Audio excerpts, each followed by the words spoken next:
வணக்கம். தமிழகம் செய்திகளோடு இணைந்து கொள்ளும் நான் மகளினி கமலநாதன். முதலில் தலைப்புச் செய்திகள். சாவகச்சேரி வைத்தியசாலையின் பிரச்சினைக்கு உரிய தீர்வு வேண்டும். மேல்நிட்ட பட்டதாரிகள் 50,000 பேருக்கு உரிய தீர்வு வேண்டும். ஆசிரியர் சேவைக்கு அபிவிருத்தி உத்தியோகர்களை இணைத்துக் கொள்ளுங்கள். ஓய்வூதியம் பெறுபவர்கள் குறித்து அரசாங்கம் கவனம் செலுத்த வேண்டும். சம்பள அதிகரிப்பு வழங்க வேண்டுமாயின் வெட்வரி 21% வரை அதிகரிக்க நேரிடும். தமிழ் தரப்புடன் அண்ணாமலை விசேட சந்திப்பு. அலி சப்ரியை கைது செய்ய நீதிமன்றம் உத்தரவு. கொழும்பில் மாபெரும் வெண்பந்து கிரிக்கெட் சுற்றுப் போட்டி. சாவகச்சேரி ஆதார வைத்தியசாலை புதிய பதில் அத்தியட்சகர் பொறுப்பேற்று முறைகேடாக நடக்கும் விலங்கியர்கள் கருப்பு பட்டியல் இணைத்துக் கொள்ளப்படுவார்கள். நாடாளுமன்ற உறுப்பினராக கதிரவேல் சண்முகம் குகதாசன் இன்று பதவி பிரமாணம். இனி வருவன விரிவான செய்திகள். முதலில் இலங்கை செய்திகள். யாழில் சாவகச்சேரி ஆதார வைத்தியசாலையில் நிலவி வரும் பிரச்சினைகளுக்கு சுகாதார அமைச்சு உரிய தீர்வினை பெற்றுத்தர வேண்டும் என நாடாளுமன்ற உறுப்பினர் செல்வராஜா கயேந்திரன் கோரிக்கை விடுத்துள்ளார். நாடாளுமன்றத்தில் இன்று உரையாற்றிய போதே அவர் இதனை தெரிவித்துள்ளார். யாழில் கடந்த சில நாட்களாக பதற்றமான சூழ்நிலை ஒன்று நிலவி வருகிறது. குறிப்பாக யாழில் நேற்றைய தினம் சாவகச்சேரி ஆதார வைத்தியசாலையில் செயற்பாடுகளுக்கு எதிர்ப்பு தெரிவித்து 1000க்கும் மேற்பட்ட மக்கள் வீதியை மறைத்து பாரிய போராட்டம் ஒன்றினை முன்னெடுத்திருந்தனர். கடந்த சில தினங்களுக்கு முன்னர் சாவகச்சேரி வைத்தியசாலையில் பதில் வைத்திய அத்தியட்சகர் வைத்தியசாலையில் இடம்பெற்று வரும் ஊழல் மற்றும் பிரச்சினைகள் தொடர்பாக பல விடயங்களை அம்பலப்படுத்தியிருந்தார். அவர் தெரிவித்த கருத்துக்கள் பெரும் சர்ச்சையை ஏற்படுத்தியிருந்த நிலையிலேயே பொதுமக்களால் குறித்த போராட்டம் முன்னெடுக்கப்பட்டது. இதன்போது பொதுமக்கள் சாவகச்சேரி ஆதார வைத்தியசாலையின் வைத்திய சேவைகள் முறையாக முன்னெடுக்கப்படுவதில்லை எனவும் அங்கு பல்வேறு ஊழல்கள் இடம்பெற்று வருவதாகவும் குற்றம் சுமத்தியிருந்தனர். அத்துடன் சாவகச்சேரி வைத்தியசாலைக்கு சிகிச்சைக்கு செல்கின்ற பெரும்பாலான நோயாளர்கள் அனாவசியமாக யாழ் போதனா வைத்தியசாலைக்கு அனுப்பப்பட்டு வருவதாகவும் இரவு வேளைகளில் வைத்தியர்கள் வைத்தியசாலையில் இருப்பதில்லை எனவும் குற்றம் சுமத்தியுள்ளனர். இதேவேளை குறித்த வைத்தியசாலையில் 10 வருடங்களுக்கு முன்னர் விபத்து சத்திர சிகிச்சையாளருக்கு நிர்மாணிக்கப்பட்ட போதும் அதற்கான பணியாளர்கள் தெரிவு செய்யப்படவில்லை எனவும் தென்மராட்சி அபிவிருத்தி ஒன்றியம் புலம்பெயர்ந்த தமிழ் மக்களுடைய நிதி பங்களிப்புடன் 17 மில்லியன் பெறுமதியான உபகரணங்கள் வைத்தியசாலைக்கு கையளிக்கப்பட்ட போதும் அவை பயன்படுத்த பழுதடையக்கூடிய நிலையிலே இருப்பதாகவும் குற்றம் சுமத்தியுள்ளனர். எனவே இதுகுறித்து உடனடியாக சுகாதார அமைச்சு நடவடிக்கை எடுத்து சாவகச்சேரி வைத்தியசாலைக்கு சிறந்த வைத்தியசாலையாக மாற்றுமாறு கேட்டுக் கொள்கிறேன். இவ்வாறு நாடாளுமன்ற உறுப்பினர் செல்வராஜா கயேந்திரன் கேட்டுக் கொண்டுள்ளார். வடமாகாணம் மற்றும் மட்டக்களப்பு மாவட்டத்தில் வேலையிட்ட பட்டதாரிகளுக்கு உடனடியாக உரிய தீர்ப்பொன்றை வழங்க அரசாங்கம் நடவடிக்கை எடுக்க வேண்டும் என்று எதிர்க்கட்சித் தலைவர் சஜித் பிரேமதாஸ் இன்று சபையில் வலியுறுத்தியுள்ளார். மாகாண மட்டத்தில் ஆசிரியர்கள் ஆட்சேர்ப்பு செய்வதில் குழப்பமான நிலை நிலவி வருகிறது. குறிப்பாக மாகாண மட்டத்தில் இடம்பெறும் ஆட்சேர்ப்புகளை குழப்பமான முறையிலும் முறைசாரா முறையிலும் மேற்கொண்டு பட்டதாரிகளுக்கு அவநம்பிக்கையை ஏற்படுத்தும் விதமாக அரசாங்கம் செயற்படுகிறது. இந்த விடயத்தில் உரிய தரப்பினர் பொறுப்புணர்வுடன் நடந்து கொள்ள வேண்டும். கடந்த சில தினங்களுக்கு முன்னர் வடக்கு கிழக்கு மாகாணங்களுக்கு நான் மேற்கொண்ட விஜயத்தின் போது மட்டக்களப்பு மாவட்டத்தில் வேலையிட்ட பட்டதாரிகள் தாம் எதிர்நோக்கி வரும் பிரச்சினைகளையும் என்னிடம் முன்வைத்தனர். போராட்டத்தில் ஈடுபட்டுள்ள இவர்களுடன் கலந்துரையாடிய போது வேலையற்ற பட்டதாரிகளுக்கு அரசாங்கம் கடைபிடிக்கும் கொள்கைகள் குறித்து அவர் கேள்வி எழுப்பியுள்ளார். இந்த பட்டதாரிகள் கொண்டுள்ள தகமையின் பிரகாரம் அரசாங்கத்தின் அத்தியாவசிய வெற்றிடங்களுக்கு ஏன் ஆட்சேர்வு செய்யப்படுவதில்லை என கேள்வி எழுப்புகின்றேன். வடமாகாணம் மற்றும் மட்டக்களப்பு மாவட்ட பட்டதாரிகள் முன்வைத்த கோரிக்கைகளை சபையில் சமர்ப்பிக்கின்றேன். இதுகுறித்து ஆராய்ந்து அரசாங்கத்தின் கொள்கைகளை தெரிவியுங்கள். கிட்டத்தட்ட 50,000 வெளியேற்ற பட்டதாரிகள் இருப்பதாகவும் அவர்களுக்குரிய தீர்வை வழங்க வேண்டும் என்று எதிர்க்கட்சித் தலைவர் சஜித் பிரேமதாஸ் தெரிவித்துள்ளார். தொழில் ரீதியாக பேரம் பேச முடியாதவர்களாக காணப்படும் ஓய்வூதியம் பெறும் நபர்களின் குறைபாடுகளை அரசு உணர்ந்து செயற்படுவது இன்றியமையாத சமூக பொறுப்பாகும் என எதிர்க்கட்சித் தலைவர் சஜித் பிரேமதாஸ் தெரிவித்துள்ளார். ஓய்வூதியம் பெறுவோர் எதிர்நோக்கும் பிரச்சினைகள் குறித்து நாடாளுமன்றத்தில் இன்று உரையாற்றிய போதே எதிர்க்கட்சித் தலைவர் இவ்வாறு தெரிவித்துள்ளார். ஓய்வுகால வாழ்க்கையை நிம்மதியாக வாழ்வதே ஓய்வூதியம் பெறுபவர்களின் குறிக்கோளாக இருந்த போதிலும் அரசின் பல்வேறு கொள்கைகளால் அவர்கள் பல்வேறு சிரமங்களை எதிர்கொண்டு வருகின்றனர். குறிப்பாக சிரேஷ்ட பிரஜைகளின் நிரந்தர வாய்ப்புகளுடனான வட்டி 15% 7% குறைக்கப்பட்டுள்ளது. சில வங்கிகள் இந்த நிலையான வைப்பு மீதான வட்டிக்கு கூட வரி விதிக்கின்றன. எந்த வரிப்பணம் மீண்டும் சிரேஷ்ட பிரஜைகளுக்கு கிடைக்கும் என கோரப்பட்டாலும் இங்கு நிலவும் குழப்ப நிலை காரணமாக பல சிரேஷ்ட பிரஜைகள் இதற்கு விண்ணப்பிக்காமல் உள்ளனர். எனவே இதுகுறித்து அரசாங்கம் கவனம் செலுத்த வேண்டும் எனவும் வட்டியை மீண்டும் 15% அதிகரிக்குமாறும் கேட்டுக் கொள்கின்றேன். அத்துடன் நாடு விஸ்திரப்படுத்தப்பட்டு புத்துயிர் பெற்றிருந்தால் ஓய்வூதிய சமூகத்திற்கான இந்த கட்டமைப்பை நிறைவேற்றிக் கொடுக்குமாறும் கேட்டுக் கொள்கிறேன் என அவர் தெரிவித்துள்ளார். வேலை நிறுத்தத்தில் ஈடுபட்டுள்ள அரசு ஊழியர்களுக்கு சம்பள அதிகரிப்பு வழங்க வேண்டுமாயின் வெட்வரியை 20% முதல் 21% வரை அதிகரிக்க நேரிடும் என திரைசேரி செயலாளர் மகிந்த சிறிவர்த்தன தெரிவித்துள்ளார். அரசு சேவை தொழிற்சங்கங்கள் முன்வைத்த கோரிக்கைகள் தொடர்பான ஜனாதிபதி ரணில் விக்ரமசிங்கே தலைமையில் நேற்று விசேட கலந்துரையாடல் நடைபெற்றது. குறித்த கலந்துரையாடலில் கலந்து கொண்டு கருத்து தெரிவித்த போது திரைசேரி செயலாளர் மகிந்த சிறிவர்த்தன இவ்வாறு தெரிவித்துள்ளார். இதன்போது அரசு ஊழியர்களுக்கு 10,000 ரூபாய் சம்பள அதிகரிப்பு வழங்கப்படுமாயின் தற்போது அரசுக்கு இருக்கும் செலவினத்துக்கு மேலதிகமாக வருடாந்த 140 பில்லியன் ரூபாய் தேவைப்படுவதாகவும் 20,000 ரூபாய் சம்பளம் அதிகரிக்கப்பட்டால் மேலும் 280 பில்லியன் ரூபாய் தேவைப்படுவதாகவும் சுட்டிக்காட்டியுள்ளார். அத்துடன் இந்த வருமானத்தை பெறுவதற்காக தற்போதைய வருமானத்தை அதிகபட்சமாக நிர்வகித்தாலும் வரிகளும் அதிகரிக்கப்பட வேண்டும் என சுட்டிக்காட்டிய அவர் சம்பளத்தை 10,000 ரூபாயினால் அதிகரிக்க வெட்வரி 2% அதிகரிக்கப்பட வேண்டும் எனவும் தெரிவித்துள்ளார். மேலும் தொழிற்சங்கங்கள் கோரும் சம்பளத்தை அதிகரிப்பதற்கு 3% மேல் வெட்வரி அதிகரிப்பு வேண்டும் எனவும் சுட்டிக்காட்டிய அவர் தற்போது அதை செய்ய இயலாது எனவும் ஏற்கனவே வெட்வரி 18% உச்ச அளவில் இருப்பதாகவும் அவர் தெரிவித்துள்ளார். இதேவேளை நாட்டின் பொருளாதாரத்தை விஸ்திரப்படுத்த அரசாங்கம் முன்னெடுத்து வரும் நடவடிக்கைகளால் முன்பு போன்று மத்திய வங்கியின் பணம் அச்சிட முடியாது என சுட்டிக்காட்டிய திரைசேரி செயலாளர் அவ்வாறு செய்தால் சர்வதேச நாணய நிதியத்துடனான வேலை திட்டத்தை வெற்றிகரமாக முன்னெடுக்க முடியாது எனவும் சுட்டிக்காட்டியுள்ளார். சொத்துக்களை சேதப்படுத்திய குற்றச்சாட்டின் அடிப்படையில் புத்தளம் மாவட்ட நாடாளுமன்ற உறுப்பினர் அலி சப்ரி ரஹீமை கைது செய்து நீதிமன்றத்தில் முன்னிலைப்படுத்துமாறு உத்தரவு பிறப்பிக்கப்பட்டுள்ளது. புத்தளம் மேலதிக மாவட்ட நீதிபதியின் நீதவானுமான திருமதி அயோனா விமலரத்ன கட்பட்டு சுற்றுலா நீதவான் நீதிமன்றத்தில் குறித்த பகிரங்க பிடியாணையினை பிறப்பித்துள்ளார். புத்தள நீதவான் நீதிமன்றத்தில் நாடாளுமன்ற உறுப்பினர் அலி சப்ரி ரஹீமை எதிரியாக குறிப்பிட்டு கட்பட்டி போலீஸ் பிரிவுக்குட்பட்ட கொரிஞ்சாம்பட்டியில் அமைந்துள்ள அரசு சார்பற்ற நிறுவனம் ஒன்று தாக்கல் செய்த வழக்கை விசாரித்த போது நீதவான் மேற்படி உத்தரவை வழங்கியுள்ளார்.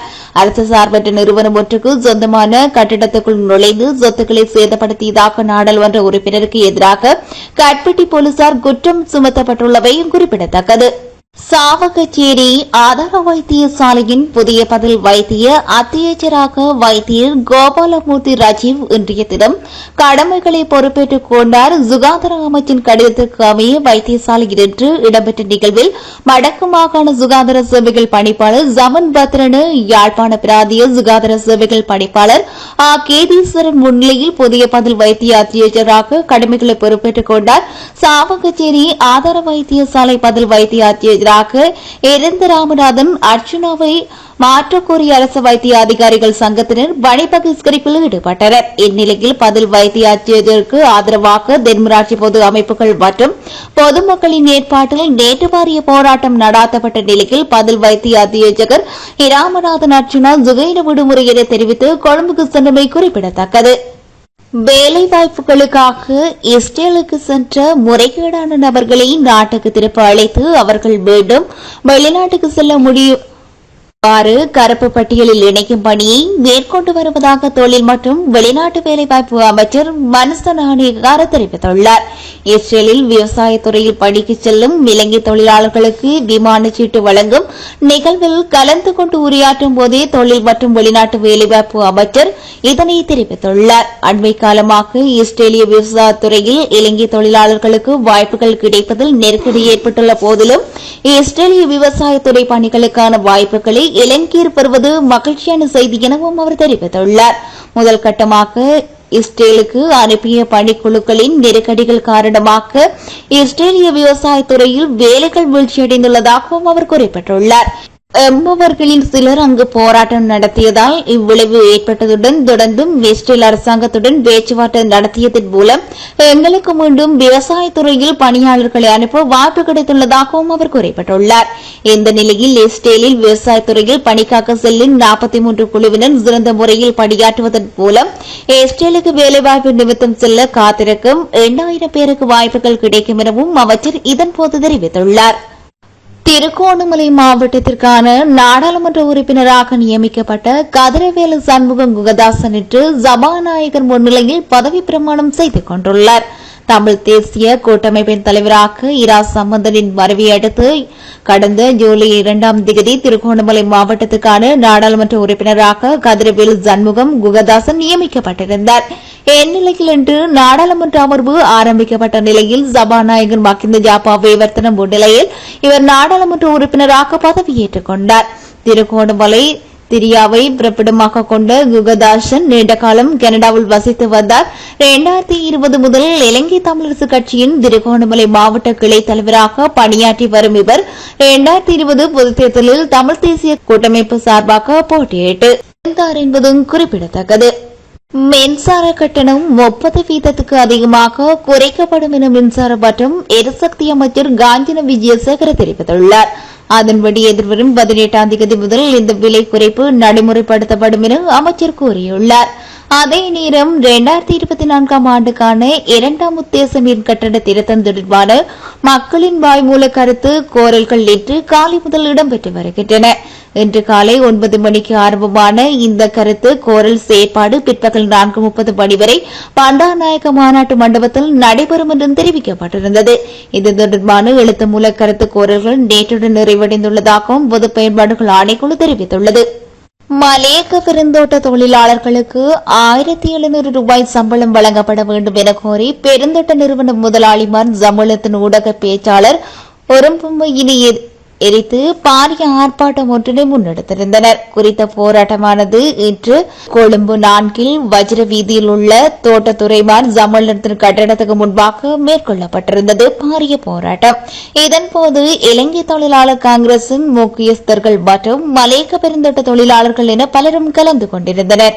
பெருந்தோட்ட தொழிலாளர்களின் கஷ்டங்களையும் துயரங்களையும் அறியாத தொழிலாளர்களுக்கு 1700 ரூபாய் வழங்க முடியாத தம்மிக்க பெரேரா எதிர்காலத்தில் இந்த நாட்டை எவ்வாறு முன்னெடுத்துச் செல்வார் என ஆர்ப்பாட்டக்காரர்கள் கேள்வி எழுப்பியிருந்தனர். இனி வருவது இந்திய செய்திகள்.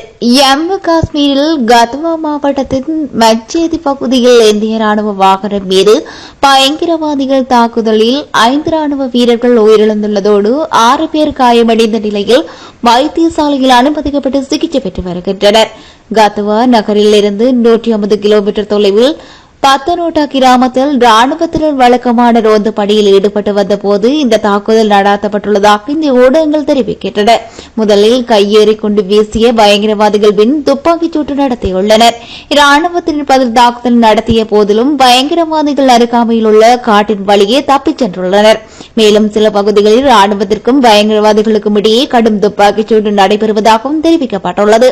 பயங்கரவாத தாக்குதலை தொடர்ந்து அந்த பகுதியில் கூடுதல் படையினர் பணியில் ஈடுபடுத்தப்பட்டுள்ளனர்.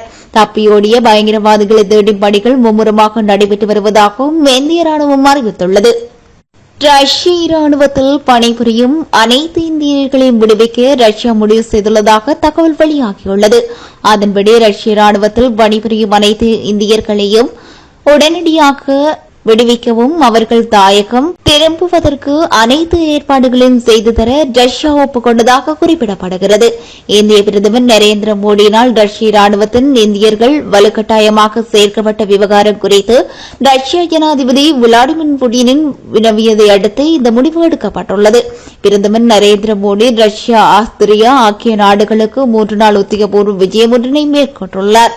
அதன்படி நேற்று ரஷ்யாவுக்கு விஜயம் மேற்கொண்ட பிரதமர் நரேந்திர மோடி மாஸ்கோ விமான நிலையத்தை சென்றடைந்து அவரை ரஷ்யாவின் முதன்மை துணை பிரதமர் டெனிஸ் மாட்டுரோவ் வரவேற்றிருந்தார். இனி வருவது உலகச் செய்திகள். ஹிஸ்புல்லாவுக்கு முழுமையான பொருளாதார மற்றும் இராணுவ உதவியை வழங்க உள்ளதாக ஈரானின் புதிய ஜனாதிபதி மசூத் பெசஸ்கியன் உறுதியளித்துள்ளார். ஈரானில் நடைபெற்று முடிந்த ஜனாதிபதி தேர்தலில் சீர்திருத்தவாத கட்சி வேட்பாளர் வெற்றி பெற்று ஜனாதிபதியாக பதவியேற்றுள்ளார். இந்நிலையில் இஸ்ரேல் காசா போர் குறித்து கருத்து தெரிவித்துள்ள அவர், ஈரானின் அரசு ஊடகம் ஒன்றினூடாக ஹிஸ்புல்லா கிளர்ச்சியாளர்கள் அமைப்புக்கு ஈரான் அரசு முழு ஆதரவு வழங்குவதாக அவ்வமைப்பின் தலைவர் காசன் நஸ்ரல்லாவுக்கு உறுதியளித்துள்ளார். இந்த ஆதரவானது இஸ்லாமிய குடியரசாக விளங்கும் ஈரானின் அடிப்படை கொள்கையில் ஒன்று எனவும் குறிப்பிட்டுள்ளார். இந்தியா ரஷ்யா இடையிலான 22வது வருடாந்த உச்சி மாநாட்டில் பங்கேற்க ரஷ்யாவுக்கு நேற்று விஜயம் மேற்கொண்டுள்ள இந்திய பிரதமர் நரேந்திர மோடிக்கு அங்கு உற்சாக வரவேற்பு அளிக்கப்பட்டுள்ளது. இந்திய பிரதமர் நரேந்திர மோடி ரஷ்யாவுக்கு 2 நாட்கள் உத்தியோகபூர்வ விஜயம் ஒன்றினை மேற்கொண்டுள்ளார்.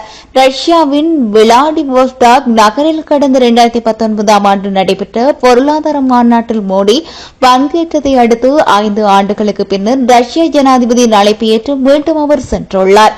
இந்நிலையில் ரஷ்யாவின் மாஸ்கோ விமான நிலையத்துக்கு சென்றடைந்த நரேந்திர மோடிக்கு அரச மரியாதையுடன் சிவப்பு கம்பள வரவேற்பு அளிக்கப்பட்டு மேலும் விடுதிக்கு வெளியே திரண்டிருந்த இந்திய வம்சாவளியினர் மற்றும் ரஷ்யா கலைஞர்கள் கெந்தி பாடல்களுக்கு நடனமாடி மோடிக்கு உச்ச வரவேற்பு அளித்துள்ளனர்.